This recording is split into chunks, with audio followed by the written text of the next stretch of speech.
ಒದಿಸಿದ್ದಾರೆ. ಬಹುಶಃ ನಾನು ಈ ಸದನ ಬಂದಾಗಿಂದ ಕೂಡ ಇದು 4ನೇ ಪ್ರಶ್ನೆ ತಮಗೆ ಕೇಳ್ತಾ ಇದ್ದೀನಿ. ಏನಂತಂದ್ರೆ KC ವ್ಯಾಲಿ HN ವ್ಯಾಲಿ ಕೊಟ್ಟಿರ್ತಕ್ಕಂಥ ಸಾಧನೆ ಕಾಂಗ್ರೆಸ್ ಸರ್ಕಾರದ್ದು, ಅದು ತುಂಬಾ ಧನ್ಯವಾದಗಳು. ಆದರೆ ನಯವಾಗಿ ಕೋಲಾರ ಮತ್ತು ಚಿಕ್ಕಬಳ್ಳಾಪುರಕ್ಕೆ ಇದರ ಪೂರಕವಾಗಿ ವಿಷಯವನ್ನು ಸಪ್ಲೈ ಮಾಡ್ತಾ ಇರೋದು ಗಮನಕ್ಕೆ ತರಲಿಕ್ಕೆ ಬಯಸ್ತೀನಿ. ಯಾಕೆಂತಂದ್ರೆ ಇದು ಶುದ್ಧೀಕರಣ ಮಾಡದೆ ನೀರನ್ನ 3ನೇ ಹಂತ ಶುದ್ಧೀಕರಣ ಮಾಡಿದ ನೀರನ್ನು ಬಿಟ್ಟರೆ ನಮ್ಮ ಮುಂದಿನ ಪೀಳಿಗೆ, ನಮ್ಮ ಮಕ್ಕಳಿಗೆ ವಿಷಯವನ್ನು ಕೊಡ್ತಕ್ಕಂಥ ಪರಿಸ್ಥಿತಿನ ಒದಗಿಸ್ತಾ ಇದ್ದೀವಿ. ಮಾನ್ಯ ಸಭಾಧ್ಯಕ್ಷೆ, ತಾವು ಉತ್ತರವನ್ನು ಕೊಟ್ಟಿದ್ದೀರಿ. ಇದನ್ನು ಯಾವುದೇ ರೀತಿ ನಾವು ವ್ಯವಸಾಯಕ್ಕೆ ಉಪಯೋಗಿಸಿಲ್ಲ ಅಂತ ಹೇಳಿದ್ದೀವಿ. ಮೊನ್ನೆ ಮಳೆ ಬಂದಾಗ ಏನೋ ದೇವರ ಕೃಪೆಯಿಂದ ಅಷ್ಟು ನೀರು ತುಂಬಿತು, ಅದ್ರ ಜೊತೆಗೆ ನಿಮ್ಮ ನೀರು ತುಂಬಿತು. ಈ 2 ನೀರು ಬಿಡ್ಲಿಕ್ಕೆ ನಮ್ಮ ಕೈಲಿ ಉಪಯೋಗಿಸ್ಲಿಕ್ಕೆ ಆಗ್ತಾ ಇಲ್ಲ ತರಕಾರಿ ಬೆಳಲಿಕ್ಕೆ. ಆದರೆ ಇದು ನೇರವಾಗಿ ಅಂತರ್ಜಲಕ್ಕೆ ಹೋಗಿ ಇದು ವಿಶ್ವವಾಗಿ ಪರಿವರ್ತನೆ ಆಗ್ತಾ ಇದೆ. ಇವೇನಾಗಿದೆ, ಕೊಟ್ಟಿದ್ದು ಈ ಒಂದು ಇದನ್ನ ವ್ಯವಸ್ಥೆ ನೀವು ಕೊಟ್ಟಿದ್ದೀರಿ. ಆದರೆ 3ನೇ ಹಂತ ಶುದ್ಧೀಕರಣ ಮಾಡದೆ ಕೊಟ್ರೆ ಇಡೀ ಕೋಲಾರ ಚಿಕ್ಕಬಳ್ಳಾಪುರಕ್ಕೆ ವಿಷಯವನ್ನು ಕೊಟ್ಟಿರ್ತಕ್ಕಂಥ ಗಳಿಗೆ ತಮಗೆ ಸಲ್ತ ಅಂತ ನಾನು ಬಯಸ್ತೀನಿ. ಸನ್ಮಾನ್ಯ ಅಧ್ಯಕ್ಷರೇ, ಈಗಾಗಲೇ ಇದ್ರ ಮೂಲ ಉದ್ದೇಶ ಈಗಾಗಲೇ ಅವರೇ ಹೇಳಿದ್ದಾರೆ. ದ್ವಿತೀಯ ಅಂತ ಟ್ರೀಟ್ಮೆಂಟ್ ಮಾಡಿ ಈಗ ಕೋಲಾರ ಮತ್ತು ಬೇರೆ ಬೇರೆ ಬೆಂಗಳೂರು ಸುತ್ತಮುತ್ತಿರ್ತಕ್ಕಂಥ ಕೆರೆಗಳು ತುಂಬಿಸ್ತಕ್ಕಂಥದ್ದು KC ವ್ಯಾಲಿ, HN ವ್ಯಾಲಿ ಮತ್ತು ಈಗ ಹೋದ ವರ್ಷ ಪ್ರಾರಂಭ ಮಾಡಿ ವರ್ಷಾವತಿ ವ್ಯಾಲಿ, 3 ವ್ಯಾಲಿಗಳ ಮುಖಾಂತರ 700 ಕೆರೆಗಳು ತುಂಬಿಸ್ಬೇಕಂತ ಕಾರ್ಯಕ್ರಮ ಯೋಜನೆ ಸರ್ಕಾರ ಬಂದಿದೆ. ಈಗಾಗಲೇ 2018ರಲ್ಲಿ ಈಗಾಗಲೇ ಇವರು ಕೇಳಿರ್ತಕ್ಕಂಥ ಕೋಲಾರ ಮತ್ತು ಚಿಕ್ಕಬಳ್ಳಾಪುರನಲ್ಲಿ ಕೆರೆಗಳು ನಾವು 146 ಕೆರೆಗಳು ತುಂಬಿಸ್ತಾ ಇದ್ದೀವಿ.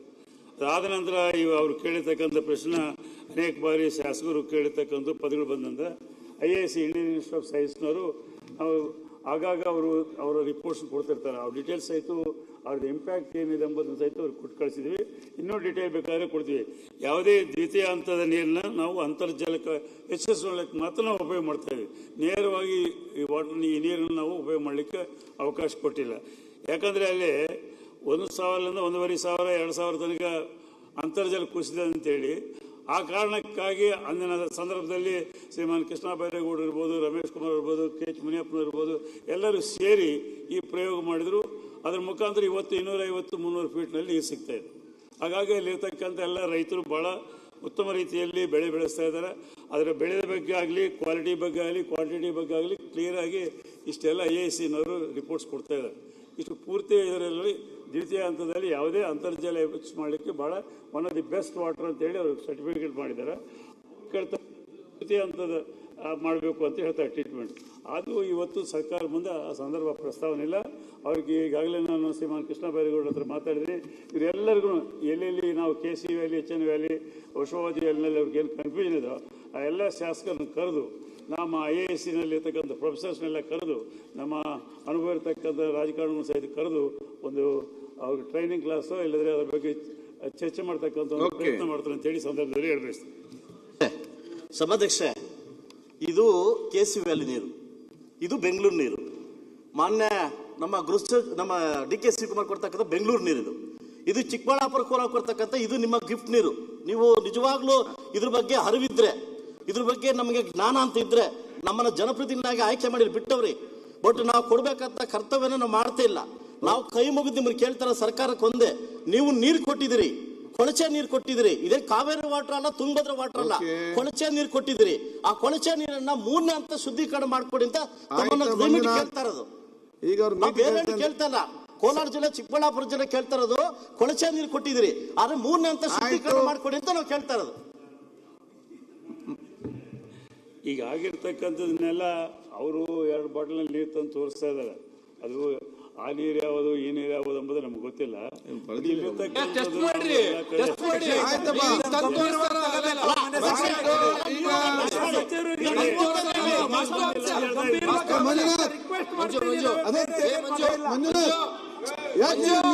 ಏನಾಗಿದೆ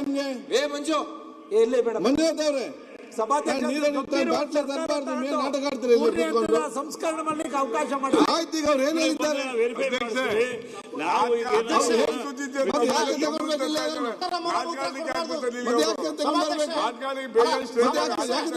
ಈ ಸಲ ತಾತ್ಸಾರ ಮನೋಭಾವ. ಮಂಜುನಾಥ್ ಅವರೇ, ಅವ್ರು ಏನ್ ಹೇಳ್ತಾರೆ, ಸೈಂಟಿಸ್ಟ್ ಅನ್ನು ನಿಮ್ಮನ್ನ ಚರ್ಚೆ ಮಾಡ್ತಾ ಹೇಳಿದಾರಲ್ಲ, ಸದಾ ಬಾಟ್ಲಿ ಬಿಸಾಡಬೇಡಿ, ನಾವು ತಗೊಂಡೋಗಿ ಅಲ್ಲಿ. ಅಧ್ಯಕ್ಷ ಸುರೇಶ್ ಅಧ್ಯಕ್ಷ ಅಧ್ಯಕ್ಷ ಒಂದ್ ನಿಮಿಷ ಅಧ್ಯಕ್ಷ ದಯವಿಟ್ಟು ಗಂಭೀರ Correct, ನೀವು ಆ ಬಾಟಲ್ ಬರ್ಬಾರ್ದು ನೋಡಿ. ದಕ್ಷಿಣ ಕನ್ನಡದಲ್ಲಿ ಎಂಡೋಸಲ್ಫೇನ್ ಅಂತ ನೀವು ಮಾಡಿದಾಗ ಇವತ್ತು ಏನಾಗಿದೆ ಪರಿಸ್ಥಿತಿ ತಮಗೆ ಗೊತ್ತಿದೆ. ಇವತ್ತು ನಮ್ಮ ಪೀಳಿಗೆ ಮಕ್ಕಳಿಗೆ ಇವರು ವಿಷ ಕೊಡ್ತಾ ಇದ್ದಾರೆ ಸಭಾಧ್ಯಕ್ಷ.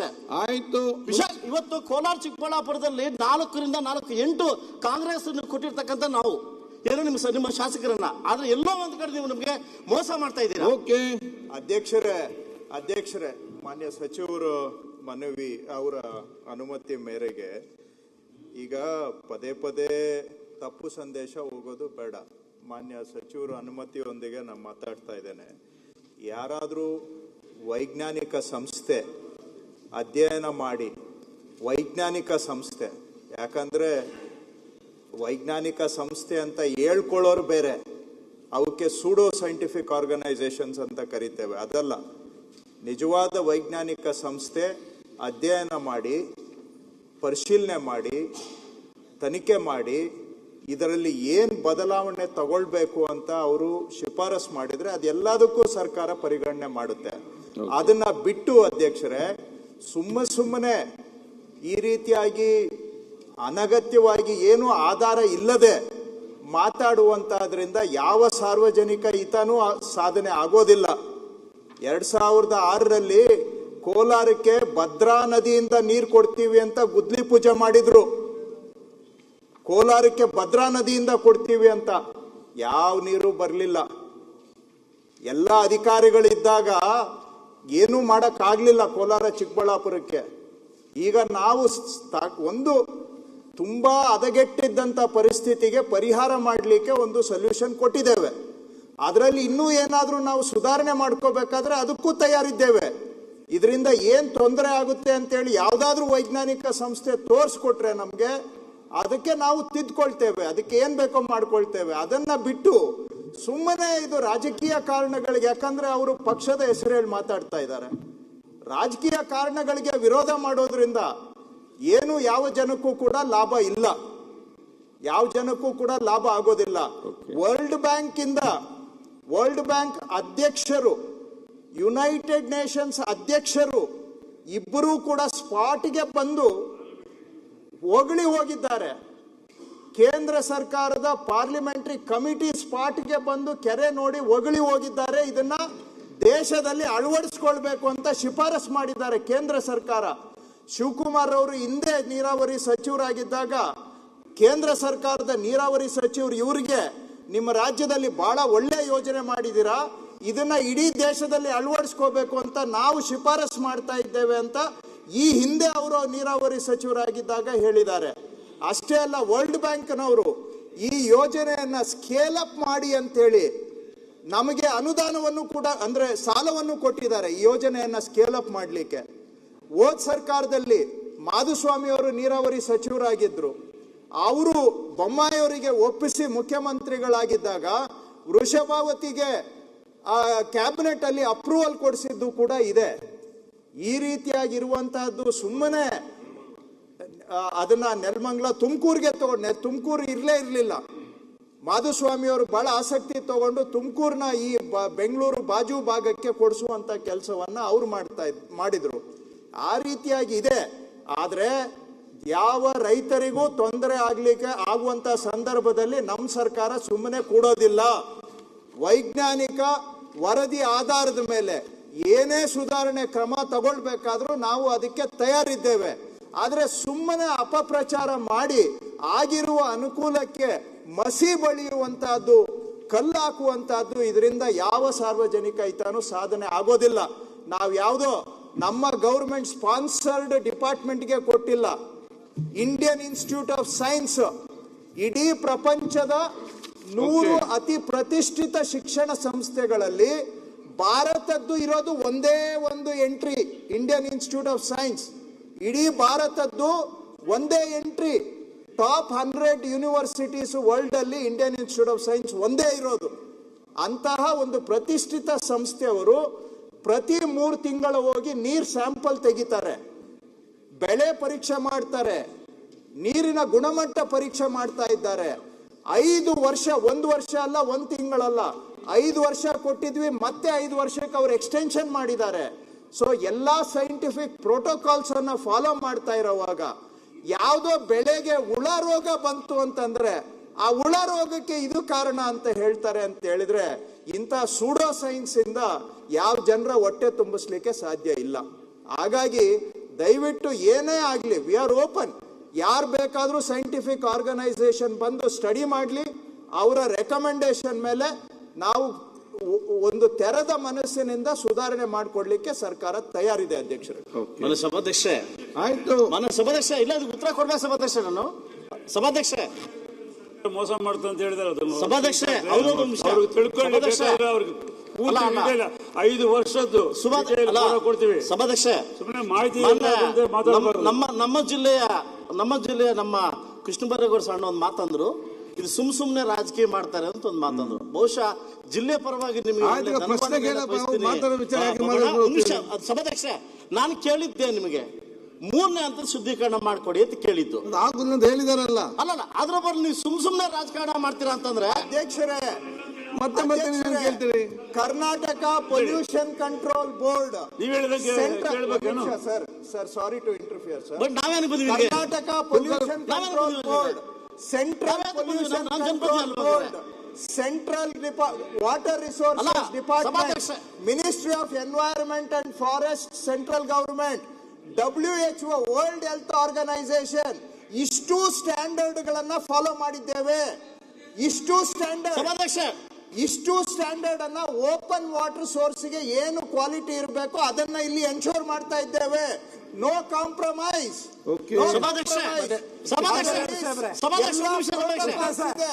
ಆ ಪ್ರೋಟೋಕಾಲ್ಸ್ ಅನ್ನ ಓದಿನೇ ಮಾಡ್ತಾ ಇದ್ದೇವೆ. ಏನು ತಿಳ್ಕೊಂಡೆ ಮಾತಾಡೋದು ಬಹಳ ಸಲೀಸು. ಅವರು ಯಾವ್ದಾದ್ರು scientific organisations quality standards, pollution control board, central CPCB, ministry of environment and forest, NGT, ministry of ಇದು world health organisation, UN protocols, ಇಷ್ಟನ್ನು ಅಧ್ಯಯನ ಮಾಡಿ ಏನಾದ್ರೂ ನಮ್ಮ ಕಡೆ ಕೊರತೆ ಇದೆ ಅಂದ್ರೆ ಪಾಯಿಂಟ್ ಔಟ್ ಮಾಡಲಿ. We will correct ourselves, we are ready. ಅದನ್ನ ಬಿಟ್ಟು ಸುಮ್ಮನೆ ನಾನು ಹೇಳಿದ್ದೆ ಸರಿ ಅಂತ ವಾದ ಮಾಡೋದು ಅರ್ಥ ಅಲ್ಲ. ಬಿಕಾಸ್ ನಾವು ಎಲ್ಲ ವಿಷಯದಲ್ಲಿ ನಾನು ಎಕ್ಸ್ಪರ್ಟ್ ಅಲ್ಲ. ಯಾವುದು ಎಕ್ಸ್ಪರ್ಟ್ ಆರ್ಗನೈಸೇಷನ್ ಇದೆ ಅವ್ರ ಮೇಲೆ ನಾವು ಡಿಪೆಂಡ್ ಆಗ್ಬೇಕಾಗತ್ತೆ. ಎಕ್ಸ್ಪರ್ಟ್ ಆರ್ಗನೈಸೇಷನ್ ಇದಕ್ಕೆ ಸಂಬಂಧಪಟ್ಟಿದ್ದು ಸಂಸ್ಥೆ. ಅವ್ರು ಏನೇ ಇದ್ರ ಬಗ್ಗೆ ಶಿಫಾರಸು ಕೊಟ್ಟರು ಕೂಡ ಸರ್ಕಾರ ಅದನ್ನ ಸ್ವೀಕಾರ ಮಾಡುತ್ತೆ. ಈಗ ಅವರು ಮೀಟಿಂಗ್ ಕರೀತಾ ಅಂತ ಹೇಳಿದ್ದಾರೆ. ನಿಮ್ಮ ಎಲ್ಲಾ ಸದಸ್ಯರು ಮೀಟಿಂಗ್ ಚರ್ಚೆ ಮಾಡಿ. ಅಲ್ಲ ನಾವು ಜನಪ್ರತಿನಿಧಿ ಕೇಳಬೇಕು. ಈ ನೀರನ್ನ ಸುಮಾರು ಅವರ ತಂದೆಯವರು ಬೈರೇಗೌಡರಿದ್ದಂಥ ಕಾಲದಿಂದ ಹೋರಾಟ ಮಾಡಿ ನಮಗೆ 1200 ಅಡಿ ಹೋಗಿದ್ದರಿಂದ ಈ ನೀರನ್ನ ಇಸ್ರೇಲ್ ಸಂಸ್ಥೆಯಲ್ಲಿ ತಜ್ಞರನ್ನು ಕರೆಸಿ ನೋಡಿ ಮಾಡಿದ್ದು. ಇದರಲ್ಲಿ ಟರ್ಸರಿ ಟ್ರೀಟ್ಮೆಂಟ್ ಕುಡಿಯೋ ನೀರಿಗೆ ಮಾಡಬೇಕಾಗ್ತದೆ. ಆದರೆ ನಾನು ಒಂದು ಮನವಿ ಮಾಡ್ತೀನಿ, ಹೆಚ್ಚಿಗೆ ಮಾತಾಡೋದು ಡೀಟೇಲ್ ಕೃಷ್ಣ ಬೈರೇಗೌಡರು ಮಾತಾಡಿದ್ದಾರೆ. 2-3 ಜಿಲ್ಲೆ ಕೋಲಾರ, ಚಿಕ್ಕಬಳ್ಳಾಪುರ, ಬೆಂಗಳೂರು ಗ್ರಾಮಾಂತರ ಶಾಸಕರನ್ನು ಕರೆಸಿ ಮಾನ್ಯ ಮಂತ್ರಿಗಳಾದಂಥ ಬಸವರಾಜ್ ಅವರು ಸೈಂಟಿಸ್ಟನ್ನು ಕರೆಸಿ, ಯಾರು ಇಂಡಿಯನ್ ಇನ್ಸ್ಟಿಟ್ಯೂಟ್ ಆಫ್ ಸೈನ್ಸ್, ಈ ತೀರ್ಮಾನ ಮಾಡಬೇಕಾದ್ರೆ ಹೇಳಿದಾಗ ವರ್ಲ್ಡ್ ಆರ್ಗನೈಸೇಷನ್ ತಗೊಂಡಿದ್ದೀವಿ, ಸೆಂಟ್ರಲ್ ವಾಟರ್ ರಿಸೋರ್ಸಸ್ ತಗೊಂಡಿದ್ದೀವಿ, ಸ್ಟೇಟ್ದು ತಗೊಂಡಿದ್ದೀವಿ. ಈ 3 ಜನನ ಕರೆಸಿ ಒಂದು ಮೀಟಿಂಗನ್ನು ಮಾಡಿ ಅವರಿಗೆ ತಿಳಿ ಮಾಡಬೇಕಾಗುತ್ತೆ. ವೈಜ್ಞಾನಿಕವಾಗಿ 2ನೇ ಟ್ರೀಟ್ಮೆಂಟ್ ಮಾಡಿ ಕೆರೆಗಳಿಗೆ ಬಿಡೋಕ್ಕಷ್ಟೇ, ಕುಡಿಯೋ ನೀರಿಗಲ್ಲ. ಕುಡಿಯೋ ನೀರು ಮಾಡಬೇಕಾದ್ರೆ ತರ್ಸಿ ಟ್ರೀಟ್ಮೆಂಟ್ ಮಾಡಲೇಬೇಕು. ಇಸ್ರೇಲಲ್ಲಿ ತರ್ಸಿ ಟ್ರೀಟ್ಮೆಂಟ್ ಮಾಡಿ ಕುಡಿಯೋಕ್ಕೂ ಕೊಡ್ತಾರೆ. ಇಲ್ಲಿ ನಾವು ಸೀಮಿತವಾಗಿ ಏನು ಮಾಡಿದ್ದೀವಿ, ಇರಿಗೇಷನ್ಗೆ ಗ್ರೌಂಡ್ ವಾಟರ್ ರೈಸ್ ಮಾಡಕ್ಕೆ ಮಾಡಿದ್ದೀವಿ, ಎತ್ತಿನಹೊಳೆ ಮಾಡಿದ್ದೀವಿ. ಎತ್ತಿನಹೊಳೆ ಕುಡಿಯೋ ನೀರಿಗೆ 3 ಜಿಲ್ಲೆನಲ್ಲ, ಅಲ್ಲಿ ಎಲ್ಲಿ ನಾವು ಸಕಲೇಶ್ಪುರದಿಂದ ಬರುವ ಎಲ್ಲ ಹಾದಿಯಲ್ಲಿ ಬರುವ ಎಲ್ಲ ಜಿಲ್ಲೆಗಳಿಗೂ ಕೂಡ ಕುಡಿಯೋ ನೀರು ಕೊಡೋ ಕಾರ್ಯಕ್ರಮ ಮಾಡಿದೆ. ಮಾನ್ಯ ಉಪಮುಖ್ಯಮಂತ್ರಿಗಳು ಇಲ್ಲೇ ಇದ್ದಾರೆ, ಘೋಷಣೆ ಮಾಡಿದ್ದಾರೆ 2027ರಲ್ಲಿ ಪ್ರತಿ ಗ್ರಾಮಕ್ಕೂ ಕೂಡ ಕುಡಿಯೋ ನೀರನ್ನು ಕೊಡ್ತೀವಿ ಅಂತ ಹೇಳಿದ್ದಾರೆ. ಸಮಾಧಾನವಾಗಿ ಮಂಜುನಾಥ್ ಅವರು ಪ್ರಶ್ನೆ ಕೇಳಿದ್ರು, ಸಂಶಯ ಏನಿದೆ, ತರ್ಸಿ ಟ್ರೀಟ್ಮೆಂಟ್ ಯಾಕೆ ಬೇಕು ಕುಡಿಯೋ ನೀರಿಗೆ? ಸೆಕೆಂಡ್ರಿ ಟ್ರೀಟ್ಮೆಂಟ್ ಮಾಡಿದ್ರೆ ಕೆರೆಗಳಿಗೆ ಬಿಡ್ತೀವಿ, ವಾಟರ್ ರೀಚಾರ್ಜ್ ಆಗ್ತದೆ. ಇವತ್ತು 200 ಅಡಿ 300 ಅಡಿಗೆ ನೀರು ಬಂದಿದೆ. ಇದೆಲ್ಲ ನಾವು ಮಾಡಿದ್ದು, ಇದನ್ನು ಅರ್ಥ ಮಾಡ್ಕೋಬೇಕು. ಅವತ್ತು ನಾನು ಇದೇ ಮುಖ್ಯಮಂತ್ರಿಗಳು ಸಿದ್ದರಾಮಯ್ಯನವರು ಇದ್ದಾಗ 3 ಮೀಟಿಂಗ್ ಮಾಡಿದೆ. ನಾನು ಕೇಂದ್ರದಲ್ಲಿ ಮಂತ್ರಿ ಇದ್ದೆ. ಎಲ್ಲ ಪಕ್ಷಾತೀತವಾಗಿ ಬಿಜೆಪಿ, ಕಾಂಗ್ರೆಸ್ ಮತ್ತು ಜನತಾದಳ MLA ಕರೆಸಿ ನಿಮ್ಮನ್ನೆಲ್ಲ ಒಪ್ಪಿಸಿ ತೀರ್ಮಾನ ಮಾಡಿದ್ರು. ನಾನೇ ಅದರ ಜವಾಬ್ದಾರಿ ತಗೊಂಡಿದ್ದೆ. ಎಲ್ಲ ಶಾಸಕರು ಇದ್ದರು. ಇವತ್ತು ನಾನು ಇಷ್ಟೇ ಹೇಳ್ತೀನಿ, ಒಂದು ಕಮಿಟಿಯನ್ನು ಇವ್ರನ್ನ ಎಲ್ಲ ಶಾಸಕರನ್ನು ಕರೆಸಿ ಮಾನ್ಯ ಮಂತ್ರಿಗಳು ಒಂದು ಮೀಟಿಂಗನ್ನು ಮಾಡಲಿ. ನಾವು ಅದರಲ್ಲಿ ನಾನು ಕೃಷ್ಣಬೈರೇಗೌಡರು ಕೂಡ ಭೇಟಿ ಅಲ್ಲ ಇಂಡಿಯನ್ ಇನ್ಸ್ಟಿಟ್ಯೂಟ್ ಆಫ್ ಸೈನ್ಸ್ ಅವ್ರನ್ನ ಕರೆಸಿರಿ, ಅವರ ಅನುಮಾನವನ್ನು ಪರಿಹಾರ ಮಾಡೋಣ, ಮತ್ತೆ ಮುಂದೆ ಏನು ಮಾಡಬೇಕು ಅನ್ನೋದನ್ನು ಮಾಡೋಣ. ನಮಸ್ಕಾರ. ಸುರೇಶ್ ಕುಮಾರ್ ಎಸ್. ಅಧ್ಯಕ್ಷರೇ ಅಧ್ಯಕ್ಷೆ ಒಂದು ಮನವಿ. ಅಣ್ಣ ಸುರೇಶ್ ಒಂದು ನಿಮಿಷ. ಅವರು ನಮ್ಮ ಮಾನ್ಯ ಸಚಿವರು ಹೇಳಿದ್ರು ತಪ್ಪು ಮಾಹಿತಿ ನೀಡ್ತಾವ್ರೆ ಅಂತ ಹೇಳಿದ್ರು. ಏನು ನಾನು ತಪ್ಪು ಮಾಹಿತಿ ನೀಡ್ತೀನಿ ಅಂತ ಸಚಿವರು ಅಂತ ಹೇಳಿದ್ರು. ಅಲ್ಲ ಒಂದು ನಿಮಿಷ ಇಂಥ ಗಂಭೀರವಾದ ಸಮಸ್ಯೆನ ತಪ್ಪು ಮಾಹಿತಿ ಮಾಡ್ಲಿಕ್ಕೆ ನಾನು ಜನಪ್ರತಿನಿಧಿ ಅಲ್ವಾ? ದಯವಿಟ್ಟು ಕರ್ತವ್ಯ ತೆಗಿಬೇಕು ಅದನ್ನ. ಓಕೆ ಆಯ್ತು.